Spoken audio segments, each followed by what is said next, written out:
Well, as you can see, I've purchased the Omnipro 220 and some Vulcan accessories. And, oh, let me get this out of the way. As I was saying, I decided to go out and purchase the Omnipro 220 and some accessories to go with it. And there's a million of these videos on the internet, a million unboxing videos. So all I'm going to do is just give you a few specs on it real quick. I'm going to pull everything out. We can take a look at it. And what I'm going to do is I just want to explain to you my reasoning, whether right or wrong, as to why I decided to purchase this over the titanium or over a Lincoln or over a Miller or any other welder, whether it be ESAB, Everlast, any of the cheap welders on Amazon.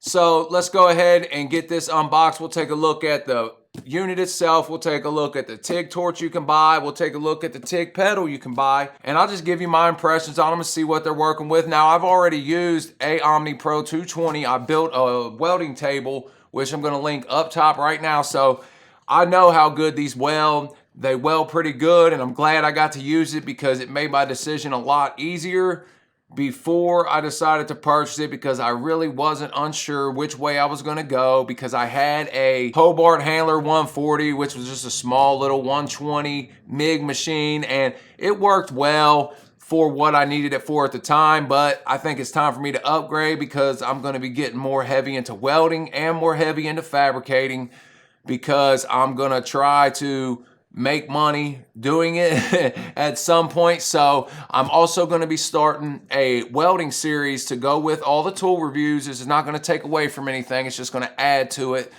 That what we're going to do is we're just going to learn the basics of welding together, because I'm not a welder. I don't know everything. So we're going to try to make it a community project to where I can learn from you, and maybe you can learn from me. And maybe I can try to get other people involved as well to try to help them teach me, so I could teach you, so you could teach me, so back and forth. So it's just going to be a community event. And in that series, all it'll be, we're going to start, as I said, from the basics, and we're going to start stick welding, and we're going to learn how to stick weld, and we'll get into that at the time. But for now, let's go ahead, open this up and take a look.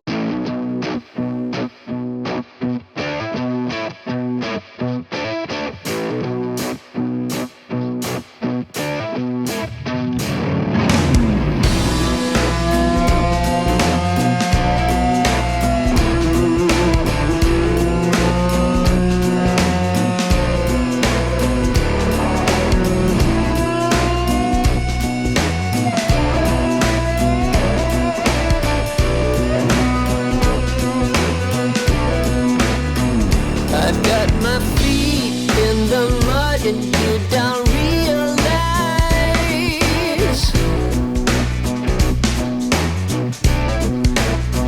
how with a walk down the alley you got me twice.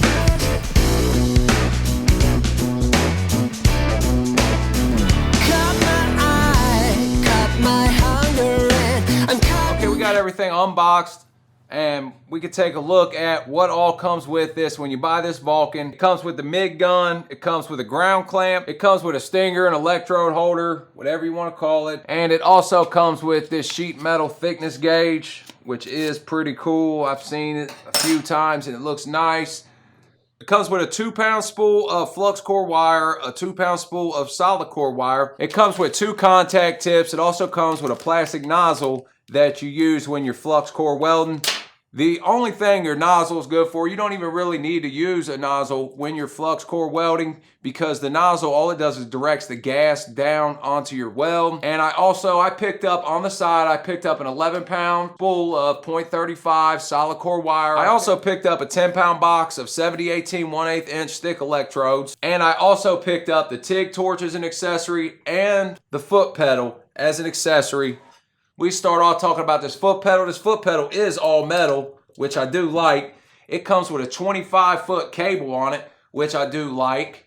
The TIG torch, it does seem a little cheap, but it'll work perfect for what I need it to work for. And it does have a 14-foot cable on it, so I like that also. And it also comes with an accessory pack, which contains 4 nozzles, 4 collets, 4 collet bodies, 4 tungsten electrodes, a back cap long and a back cap short. So that's pretty nice. They include that. That'll get you started.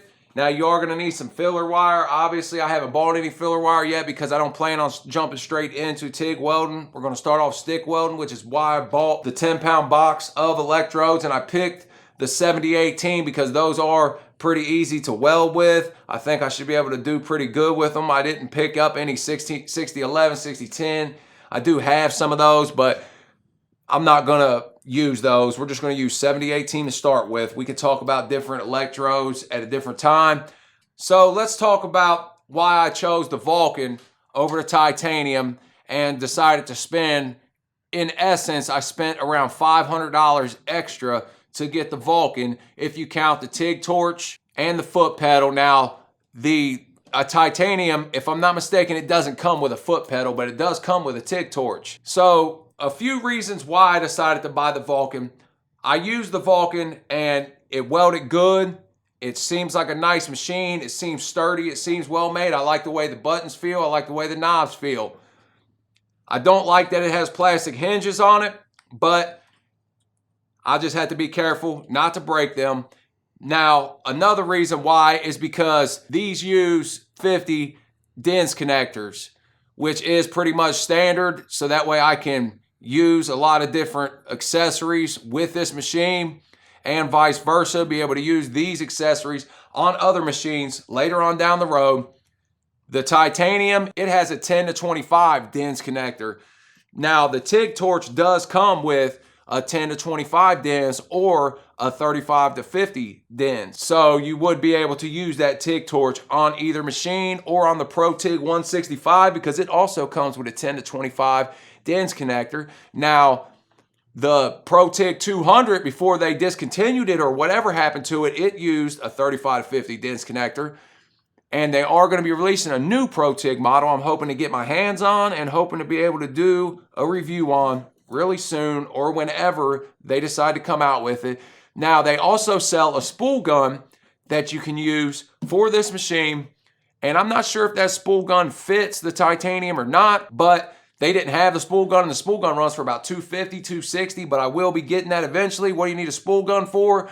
Spool guns are good for welding, MIG welding aluminum. The aluminum wire you use in a spool gun, if you try to use that in a regular gun, it's not going to work out good for you. So the spool guns are an accessory that you're going to need eventually. Another reason why I chose this machine is because of the detachable plug in the back. It comes with a separate 120 or 240 plug, and I like to be able to have the ability to remove that plug to keep, if I have to transport this and I don't want anything to catch on the back of the cord. So I do like the fact that you can detach that cord if you need to take this anywhere. I don't plan on transporting this, but it's nice to have that just in case. Another reason why is because I checked the titanium out at the store, and it seemed to me as if the MIG gun was a little cheaper. Now, this MIG gun is not top of the line by any means, but it seemed to be a little better to me. Whether that proves to hold true, I don't know. I'm just going off of feel, touch, and weight of it. And the Vulcan felt a lot better in my hand, but that could have been because of me using it before. Another reason that I chose the Vulcan over the titanium is because this comes with a 1-year satisfaction guarantee that at any time, if I'm unhappy with this, I can return it for a full refund, while the titanium comes with a 90-day warranty and you have to purchase a 2-year warranty on top of it. So essentially, you're going to get a 3-year warranty with this if you purchase the $99 warranty. Another reason why I decided to choose the Vulcan is because of the LCD screen on the front of the machine. And I like the way that when you set up the machine to where you either want to TIG, stick, MIG, whatever you're doing, I like the fact that it will remember my settings, and I like the fact that it gives me a diagram of how to hook these DINS connectors up. And it seems to me like it's a better machine for someone to learn with just because of that feature on the LCD screen. Now, a lot of the preset settings, once you get into welding, you're going to learn how to adjust those settings. As I said, as I seen when people did the presets on the stick welding, they seem to run high in the amperage for some reason. but you'll learn to adjust that. You'll learn to adjust everything for MIG, stick, TIG, and everything as you go along. But the presets are just a base to start at until you learn what you're looking for. So that LCD screen, it seems like it is more user-friendly than just having the numbers, the twist knobs, like the titanium and a lot of other welders had. So overall, I just felt like the Vulcan is more heavy duty. The duty cycles are better. This is a 220 amp machine, while the titanium is a 200 amp machine. The duty cycle on this at 200 amps is 25% MIG welding, and the duty cycle on this stick welding is 25% at 175 amps, and TIG welding at 175 amps, it has a duty cycle of 30%, whereas the titanium duty cycle is around 15%. Now, I have seen reviews of the titanium, and people have tried to make it hit the duty cycle, and they haven't been able to make the machine shut down in the reviews I've seen. So with that being said, whether that will be a big factor in the long run, I don't know. As I said, I felt like I get more versatility with this machine.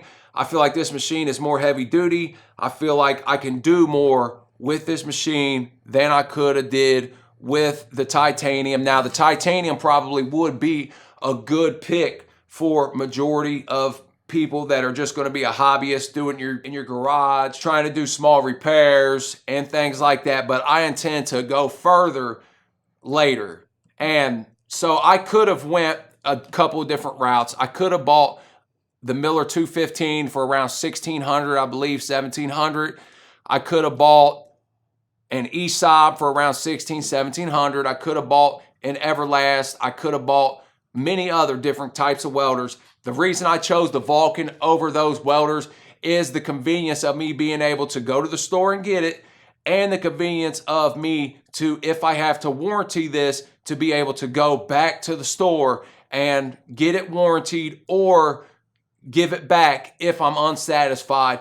I don't want to have to order a welder, have it shipped to my house, and then if I don't like it or if something goes wrong, then I have to go through the trouble of shipping it back. So to me, this was a lot more convenient, and it was cheaper than a lot of the options I had, and it was more expensive than some of the other options. I felt like this was a good middle ground and perfect for me at this time. So with that being said, we're going to end this.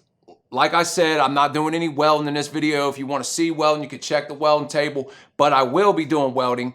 We are going to be doing welding weekly on this channel, and we're going to start with stick welding, and we're going to start hopefully this week. So if you have this machine or the titanium or know about both, or Miller, Lincoln, what have you, let me know what you think about this machine. Let me know if you think it's on par with those machines, or if I made a mistake, or if you think this is better than a lot of those machines. As I said, I feel like this is a happy middle ground for me in what I want to do. So I appreciate you watching. If you haven't subscribed to my channel, go down and subscribe below. Like I said, I got the welding coming up. I got tool reviews, projects, tips, tricks, everything coming up. This channel's fresh. This channel is pretty much less than a year old, and I feel like I'm just getting on a roll with it. So if you're interested in those type of things, subscribe below. I appreciate y'all watching. Till next time, stay real.